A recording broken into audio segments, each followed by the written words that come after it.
So today I'm going to talk about a really important neck stabilizer muscle called your deep neck flexor.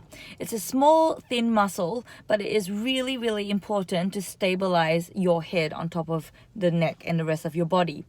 So its action is basically to tip your chin down and kind of hold it in that slightly tipped down position. Now, it can be quite weak in certain positions, especially if you've been sitting for long periods of time at your computer, or if you just tend to kind of hunch like this, so your whole chin starts to poke forward and you get that whole forward head posture.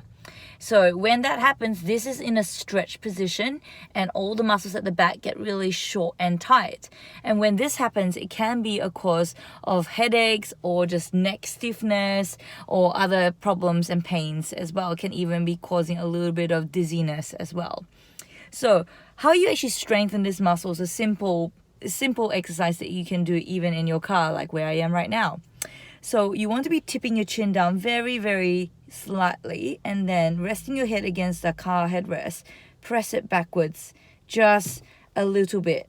So you're kind of tipping it down and then pressing your head back. And just see if you can hold this position for about 10 seconds or longer if you like.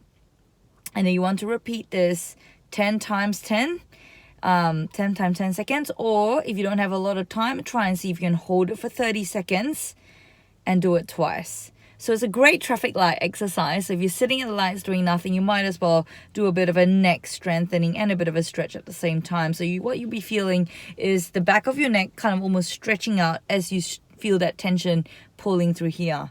So it's kind of like giving yourself a triple chin, but you don't want to be jamming it back too hard, because then you start to activate all the side muscles here, which are not really to do with stability as much as movement. So those side muscles and the back ones tend to be more like your side bending, rotations, and looking up, whereas this one is more of a tiniest little nod. So you just want to achieve that kind of little tip and hold. Give that one a go next time you're sitting at the lights.